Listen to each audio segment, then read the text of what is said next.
नमस्कार दोस्तों, SN electrical academy के यूट्यूब चैनल पे आप सभी का स्वागत है।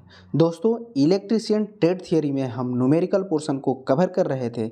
उसी सीरीज का ये पार्ट नंबर 11 है। वीडियो को कंप्लीट वॉच कीजिएगा। न्यूमेरिकल पोर्शन में आपको बहुत कुछ सीखने को मिलेगा। साथ ही साथ वीडियो अच्छी लगे तो वीडियो को लाइक कीजिएगा और अपने दोस्तों में भी आप सब वीडियो को ज़रूर शेयर कीजिएगा। जो भी स्टूडेंट चैनल पे पहली बार होंगे प्लीज़ चैनल को सब्सक्राइब जरूर कर लेंगे, साथ ही साथ बेल आइकन को भी प्रेस कर लेंगे। तो चलिए प्यारे साथियों, आज के सेशन का आगाज करते हैं और स्क्रीन पे फर्स्ट नंबर जो क्वेश्चन है कि एक प्रत्यावर्ती धारा का आयाम 20 है तो इसका शिखर से शिखर मान क्या होगा, यानी पीक टू पीक वैल्यू पूछा गया है। अब ये पीक वैल्यू एक दिया गया है 20 एम्पियर। तो यहाँ से एसी सर्किट का जब हम डायग्राम ड्रा करेंगे तो आयाम जिसे हम बोलते हैं ये वाली डिस्टेंस होती है, ठीक है, जिसे हम इसे पीक वैल्यू भी कह सकते हैं। अब ये जो दिया है वो 20 एम्पियर दिया गया है। अब कह रहा है कि शिखर टू शिखर यानी पीक टू पीक, मतलब यहाँ तक पूरा कंप्लीट यहाँ तक। तो इसको निकालने के लिए पीक टू पीक के लिए 2 इंटू पीक वैल्यू यानी आयाम। तो यहाँ पे आयाम कितना है 20 एम्पियर, इसे ही हम पीक वैल्यू भी कहेंगे। तो 20 कर देंगे, 20 दूनी का 40 हो जाएगा, यानी पीक टू पीक जिसे हम हिंदी में शिखर टू शिखर वैल्यू कहेंगे का मान 40 एम्पियर हो जाएगा। ऑप्शन नंबर सी 40 एम्पियर बिल्कुल करेक्ट आंसर हो जाएगा। अगला जो क्वेश्चन है कि एक माइक्रो एम्पियर को मिली एम्पियर में बताइए।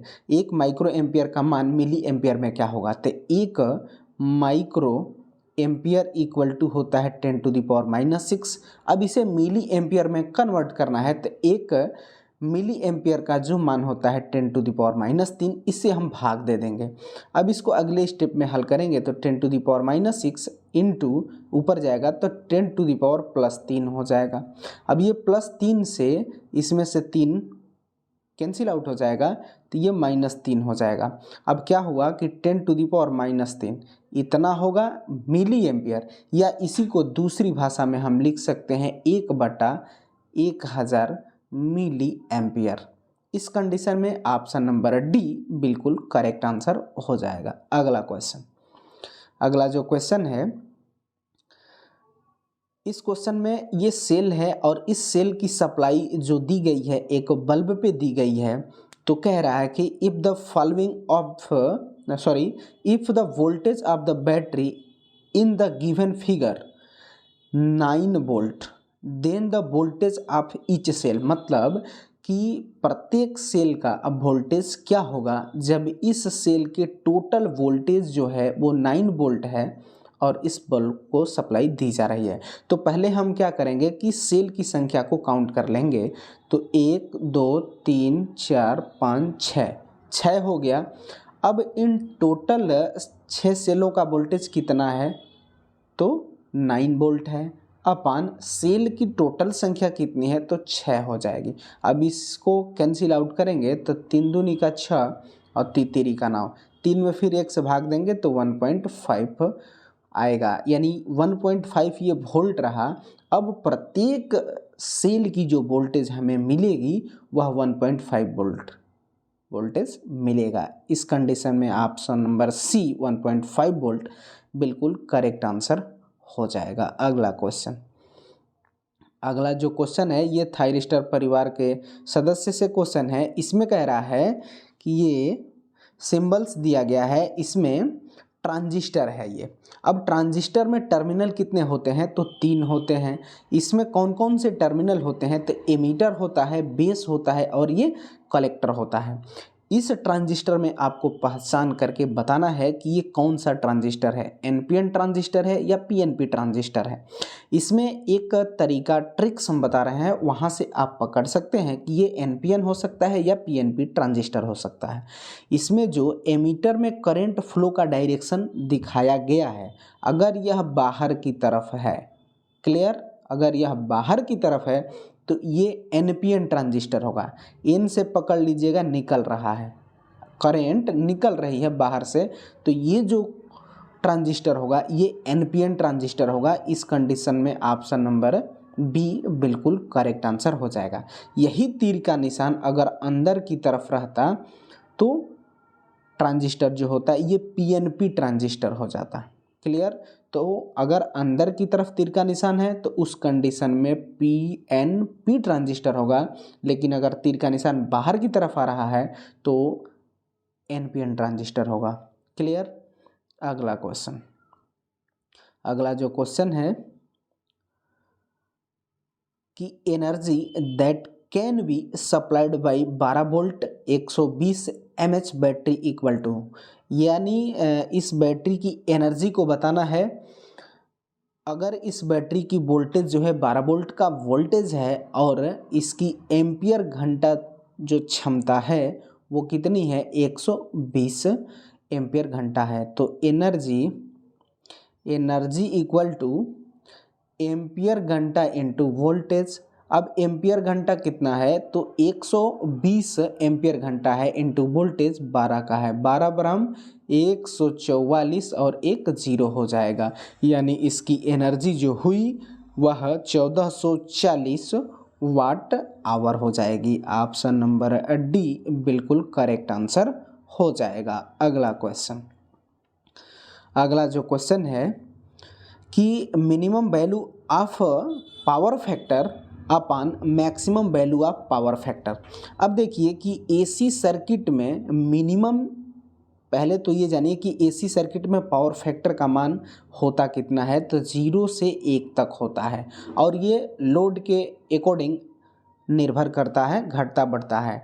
लेकिन हम बोलें कि एसी सप्लाई का जो पावर फैक्टर मिनिमम हुआ वो 0 हुआ, मैक्सिमम जो हुआ वो 1 होता है, और इसी के बीच में ये लगातार वेरी करता रहता है लोड के अनुसार। इसके बाद डीसी की बात करें तो डीसी का पावर फैक्टर जो होता है वो हमेशा 1 होता है, मतलब वो लोड पे डिपेंडेंट नहीं होता, हमेशा अगर डीसी सर्किट की बात किया जाएगा तो हमेशा 1 रहता है, कांस्टेंट रहता है। एसी में ये बदलता रहता है। क्लियर हो गया होगा? अब देखिए, अब प्रश्न के अकॉर्डिंग आइए तो minimum value of power factor, minimum value of power factor AC में कितना है 0 है, तो 0 कर देंगे अपन maximum value of power factor. अब एसी में मैक्सिमम पावर फैक्टर का मान कितना है तो 1 है। अब 0/1 में भाग देंगे तो इसका मान जो आएगा वो 0 आएगा, यानी ऑप्शन नंबर सी 0 बिल्कुल करेक्ट आंसर हो जाएगा। यही प्रश्न ठीक इसके अपोजिट होता तो क्या मान होता? अगर प्रश्न ये रहता कि maximum value of power factor upon minimum value of power factor, तो मैक्सिमम के लिए 1 और मिनिमम के लिए 0, तो इस कंडीशन में इनफाइनाइट हो जाता। उम्मीद होगी कि ये क्लियर आपको अच्छे से समझ में आया होगा। अगला क्वेश्चन, अगला जो क्वेश्चन है कि एक बैटरी दिखाई गई है फिगर में, और प्रत्येक बैटरी का जो वोल्टेज है वो 2 वोल्ट है। Total EMF the circuit calculation so in the given figure will be equal to, कह रहा है ये फिगर में दिए गए जो सेल हैं जिसका प्रत्येक वोल्टेज जो है वह 2 वोल्ट का है, जितने भी लगे हैं इनका टोटल वोल्टेज क्या होगा? तो आप सबको पता है कि अगर सेल सीरीज में कनेक्ट होते हैं तो उनका वोल्टेज जो होता है टोटल वोल्टेज वह प्रत्येक वोल्टेज के योगफल के बराबर होता है, क्योंकि सीरीज में कनेक्ट करने से वोल्टेज का मान बढ़ जाता है, जबकि इसके जस्ट अपोजिट अगर पैरेलल में कनेक्ट करते हैं तो वहाँ पे करंट का मान बढ़ जाता है। तो यहाँ पे टोटल वोल्टेज हमें जो मिलेगा वो तीनों सेलों का योगफल, यानी S1 plus S2 plus S3 हो जाएगा। S1 का मान 2 वोल्ट है, इसका भी मान 2 वोल्ट है और इसका भी मान 2 वोल्ट है। टोटल हमें 6 वोल्ट का वोल्टेज प्राप्त होगा। ऑप्शन नंबर ए 6 वोल्ट बिल्कुल करेक्ट आंसर हो जाएगा। अगला क्वेश्चन, अगला जो क्वेश्चन है ये कैपेसिटर से संबंधित ये प्रश्न है, इसको भी आप सब ध्यान से देखिएगा। ये देखिए, ये कैपेसिटर का टर्मिनल मतलब ए है और ये बी है। इसमें C1, C2, C3 और C4 4 कैपेसिटर लगे हुए हैं और प्रत्येक के जो मान है वो 2C है, मतलब 2 फैराड है। अब यहाँ पे देखिए कि 2 फैराड ये और ये 2 फैराड ये, तो पैरेलल में ये दोनों कैपेसिटर कनेक्ट हैं, तो पैरेलल में टोटल कैपेसिटर का मान कितना हो जाएगा, तो वह 2 और ये 2 4 हो जाएगा, 4C हो जाएगा। उसी तरीके से C3 भी 2 है और C4 भी 2 है, तो इसका भी मान कितना हो जाएगा, 4C हो जाएगा। अब सर्किट कुछ ऐसे बन जाएगा, ध्यान से देखिएगा। अब सर्किट ये ऐसे बन जाएगा, ए हो गया और ये बी टर्मिनल हो गया। अब इसका मान कितना है, तो 4C है और इसका भी मान कितना है, 4C है। अब ये किस में है, सीरीज में है, तो सीरीज में इसका फार्मूला क्या होता है, जस्ट अपोजिट रेजिस्टेंस के। अब यहाँ पे देखिए 60 टोटल C इक्वल टू अगर हम निकालते हैं तो C/2 हो जाएगा, सॉरी N हो जाएगा। अब C का मान कितना है, अब C का मान यहाँ पे कितना है, तो C है, ये भी 4C है, ये भी 4C है, तो ये 4C हो जाएगा अपन टोटल कैपेसिटर की संख्या कितनी है, 1 और 1 2, यानी 2 हो जाएगा, 2 दूनी का 4। टोटल C यानी कैपेसिटर का मान जो मिलेगा वो 2C मिलेगा। ऑप्शन नंबर C बिल्कुल करेक्ट आंसर हो जाएगा। अगला क्वेश्चन, अगला जो क्वेश्चन है इसको थोड़ा सा जूम कर देते हैं।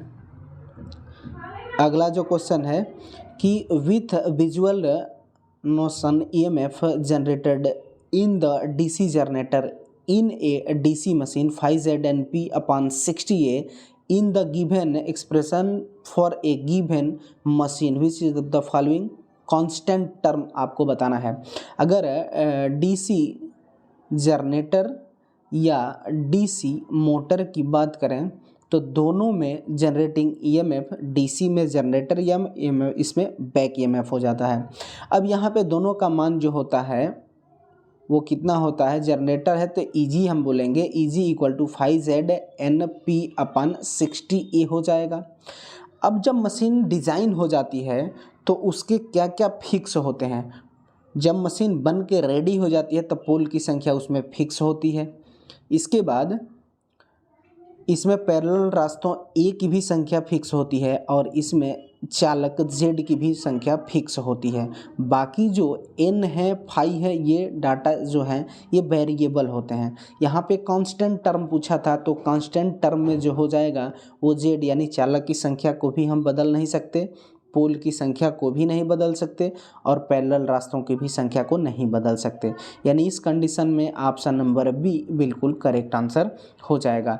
जनरेटर के केस में EG हम बोलते हैं, EG इक्वल टू ZNP/60A होता है। अगर मोटर के केस में कहें तो EB हो जाता है और उस कंडीशन में 5ZNP/60A हो जाता है।